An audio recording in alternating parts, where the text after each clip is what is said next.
Here you can see they will be herniated. So here you can see it is moving against the clock 90 degree. It will also return like arrow down like this. You can see it will. Hello, I am Dr. Aizaz from MedicoVisual.com, and in today's visual lecture we will talk about the development of midgut. So in this diagram you can see the primitive GI tube, primitive gastrointestinal tube, and of course we have already discussed that it had different parts. Now here you can see that this part of this primitive GI tube which is connected with this yolk sac, and by the way, at this time the yolk sac is diminished quite a lot. Its size is very small, most of it is lost. So this part of midgut, it is connected with this remnant of yolk sac. I should say that it is connected with this remnant of yolk sac with the help of this duct called vitelline duct or umbilical duct or yolk sac duct. It has got many different names. We have already discussed this.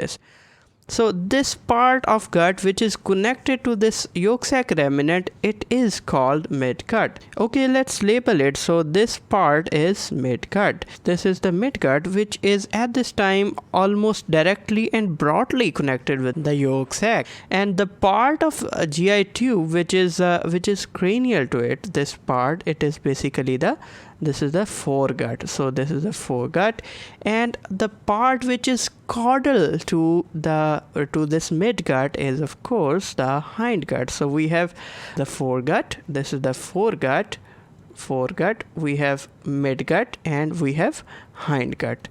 Now today we will mainly focus on the development of midgut, and let's hide all other structures. So here we have some part of foregut, and whole this is midgut, and this is the hindgut. This is a part of hindgut. We have removed most of the other parts of GI tube, but I have just shown some parts and I have color coded these parts. Here is this bluish one is the foregut, and then whole of this from here up to here, whole of this is the midgut.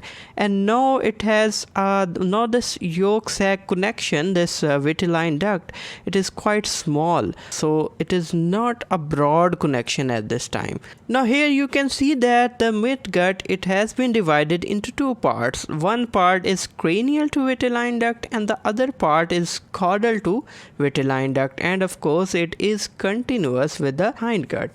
Now here you can see that the length of midgut is relatively small, but what actually happens that its length increases, it lengthens up, and as it happens, this tiny abdomen of the fetus is not able to accommodate those expanding loops of midgut. So these loops, they are herniated into this umbilical cord.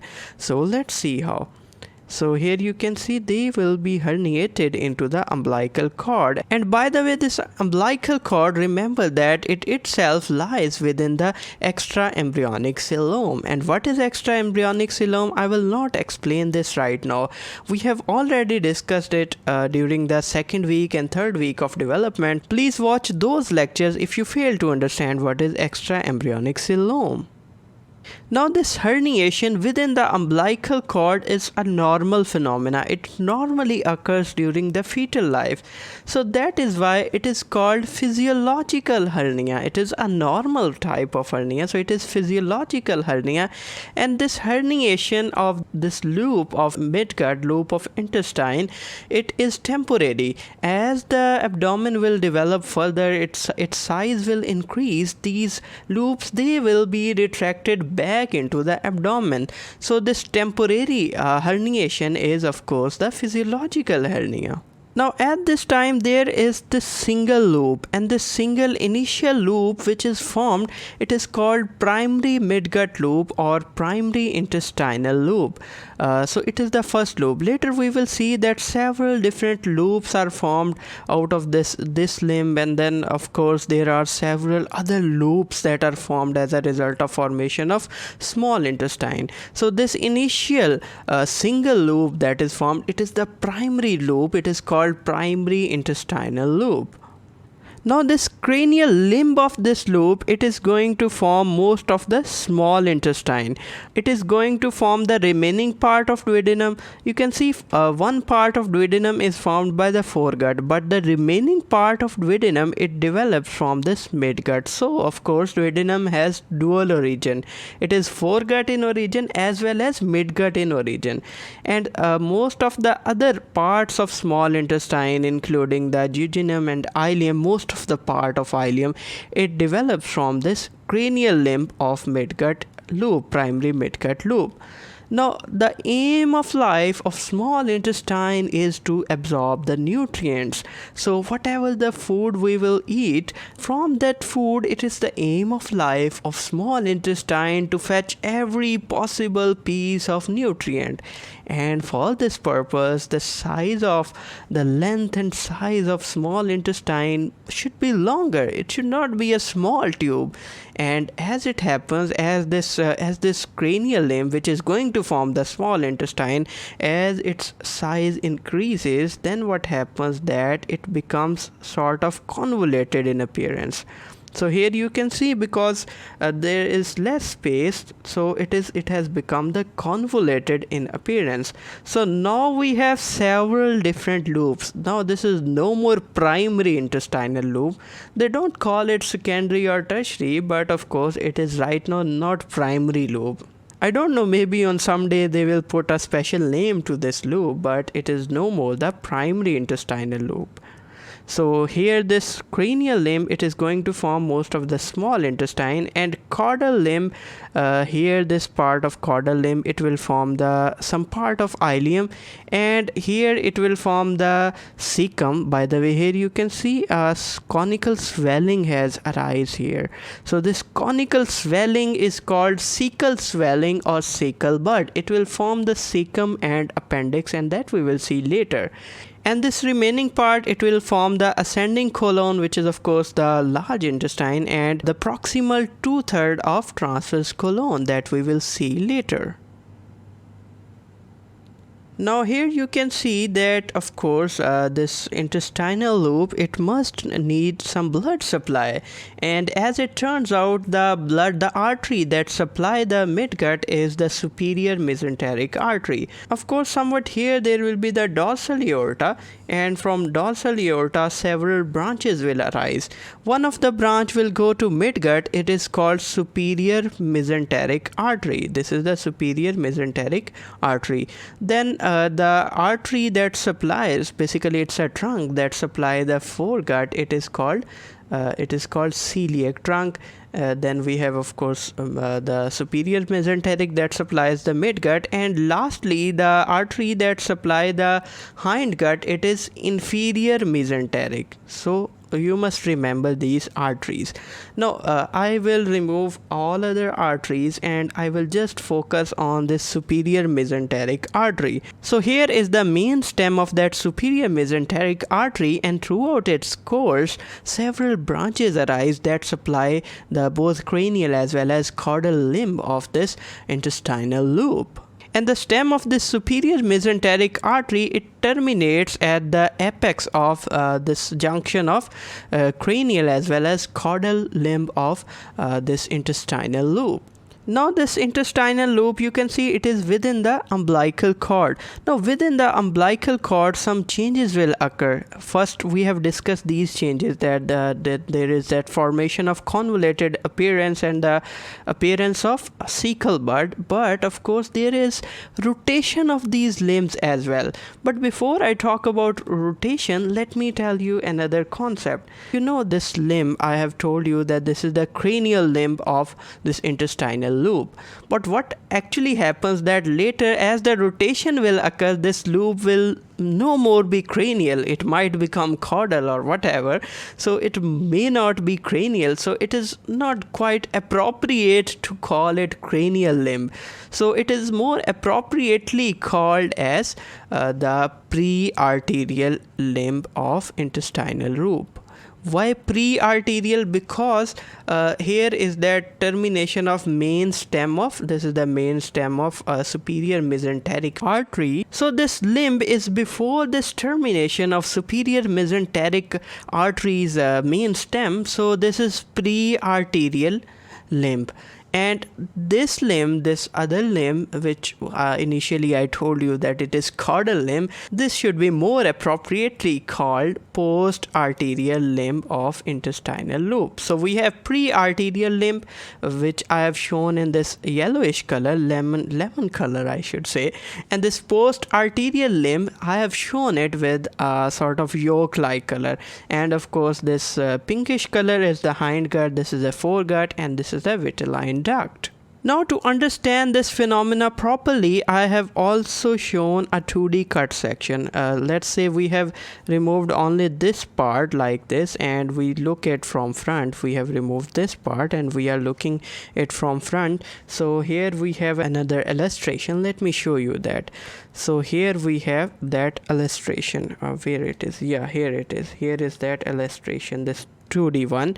And here you can see this is the pre-arterial or cranial limb. This is the main stem of superior mesenteric artery, and this is the post-arterial limb.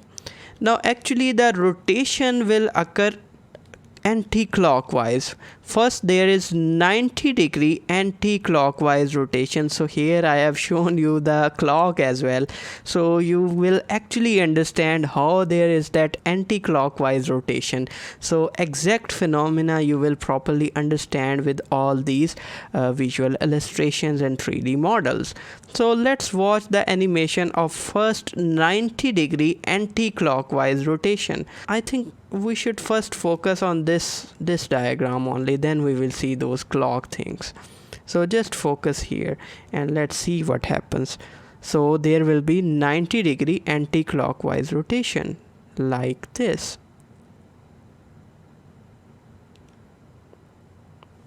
So here you can see there is that 90-degree anti-clockwise rotation. This pre-arterial limb, which was initially cranial limb, and this post-arterial limb, which was actually caudal limb, both of them, they rotated against the movement of needles of the clock, anti-clockwise rotation, 90-degree. And as a result, both of these limbs, now both of them, they lie in the same plane. And that is why I said, because they are no more cranial or caudal to each other, that is why I said it is more appropriate to call this one pre-arterial limb and this one post-arterial limb. And now let's watch this animation again, and we will focus on the 2D diagrams as well. So let's move back. So now let's focus on these 2D diagrams as well, and here you can see this is the cranial limb, this is the caudal limb, and here you can see, focus on the needle, this bigger needle, which is right now at the 12 o'clock position. Now if I rotate it 90-degree anti-clockwise, let's see what happens. Focus on both of these, all of these models. So here you can see it is moving against the clock 90-degree. So initial position was the 12 o'clock position, but now it moved from the 12 o'clock position to 9 o'clock position. So initially it was somewhat here like this. So from here it moved here. So there is that 90-degree rotation. You can see how it is 90-degree rotation against the movement of clock. Clock moves in this direction, but it is anti-clockwise 90-degree rotation. I hope now you can understand, and I wish and hope that you will never forget this concept. And I'm spending a lot of time on this because many people fail to understand and they then forget in the exams. So initially there is that 90-degree anti-clockwise rotation, then there is another 180-degree anti-clockwise rotation. A total of 270-degree anti-clockwise rotation is there. But here is the catch: the remaining 180-degree anti-clockwise rotation that occur as both of these limbs, they retract back into the abdomen. Of course, the size of abdomen will gradually increase and it will be able to accommodate these loops. So they will retract back, and as they retract back, they undergo another 180-degree rotation. So the rotation is in two phases. One phase is during the herniation, when it is herniated. So during the herniation, 90-degree rotation is there, and during the retraction phase, there is yet another 180-degree anti-clockwise rotation. But if I show you the retraction process as well as rotation process simultaneously, I'm sure you will fail to understand. So we will just assume, of course it is not true, but we will assume that the retraction is not going on here, only the 180-degree anti-clockwise rotation is occurring. So let's see what happens. So here is the remaining 180-degree rotation, like this. So I hope you can understand, but we will re-watch this animation with these 2D models as well. So let's watch the animation again. So here you can see again this needle should come at the 3 o'clock position. So again 180-degree anti-clockwise backward rotation. Let's focus on all these models simultaneously. So here you can see another 180-degree anti-clockwise rotation.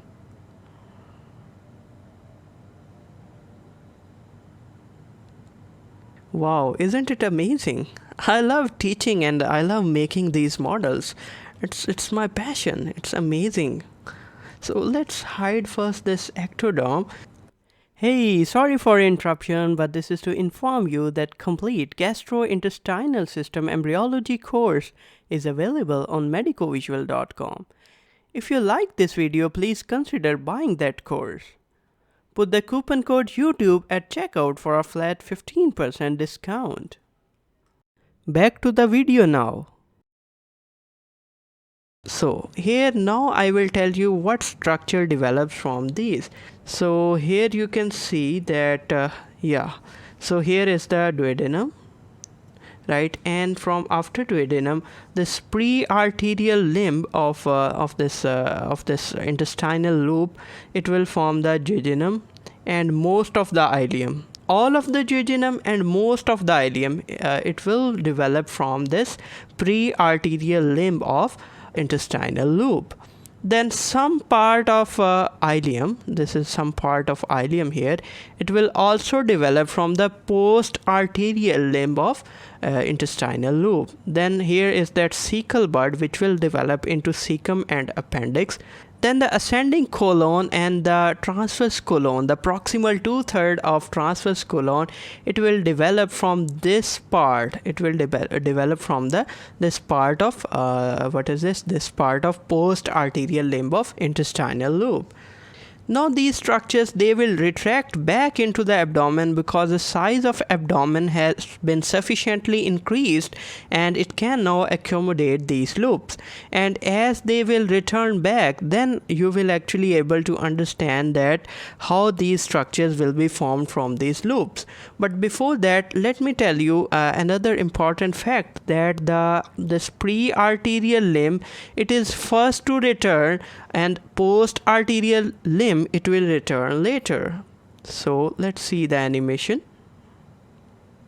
So here is the pre-arterial limb which will return first, and later the post-arterial limb, it will also return like this. So I hope you can understand and you can see.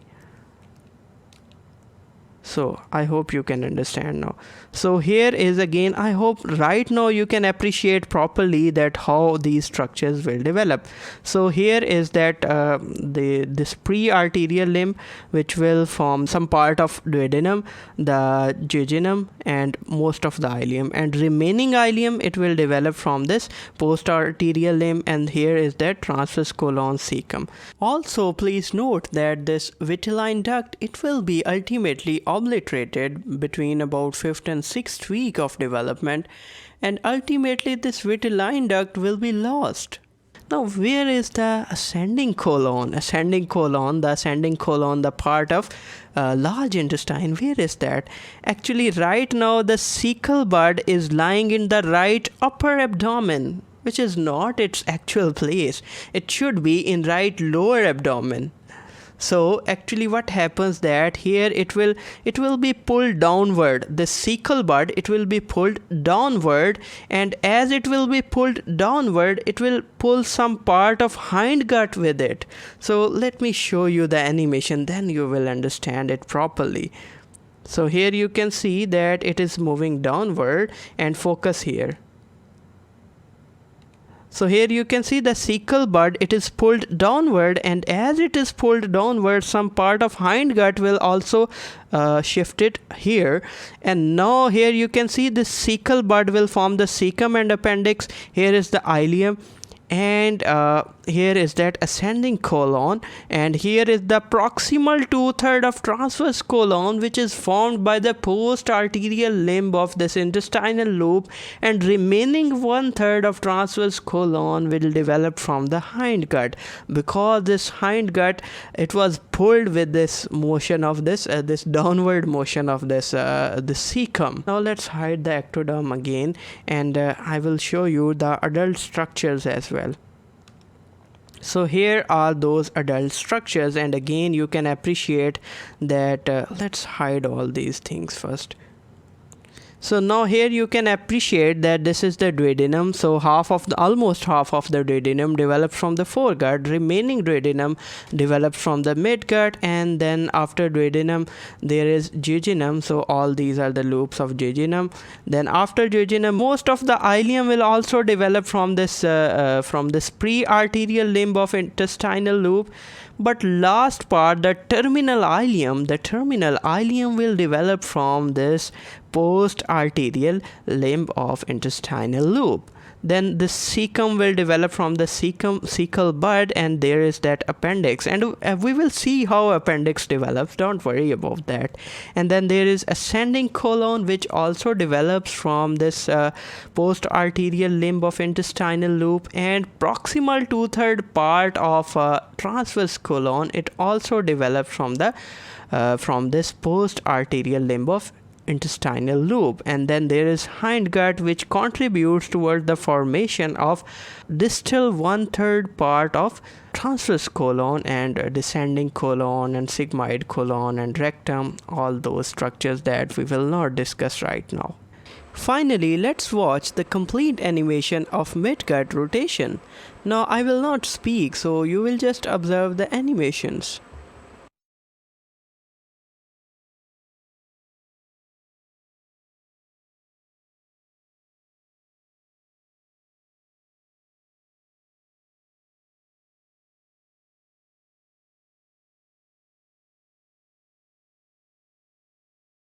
Now before discussing the development of cecum and appendix from the cecal bud or cecal swelling, I would briefly like to talk about the peritoneum of this fixation of peritoneum of ascending colon. So let's remove only this part of ascending colon, and here you can see we have this very small part of ascending colon. And this ascending colon, it is initially intraperitoneal structure. You can see it has its mesentery, the double layered mesentery you can see here. So here is, by the way, peritoneum, parietal peritoneum, which is reflected to form the double layered mesentery of ascending colon, which wraps the ascending colon like this. Now what actually happens that some changes occur with this ascending colon and with its mesentery. So this ascending colon, it will come close to the wall of the body, and as it happens, some changes occur with the mesentery, with its mesentery. So this layer of mesentery, it will go and it will fuse with the wall. It will fuse with the peritoneal wall, and this part of parietal peritoneum and this part of mesentery, as both of them will be fused, they will be destroyed, and ultimately what happens that this layer on the front will remain only. So this is the parietal peritoneum, and this parietal peritoneum, now it is only covering this this ascending colon from one side only. Actually it is not from the front, I should say it is covering it from the left side. So it is covering only on one side, it is not surrounding all this ascending colon. Now ascending colon, it is fixated with the body wall. This is called fixation of intestine, and we have seen a similar phenomena previously with the duodenum as well.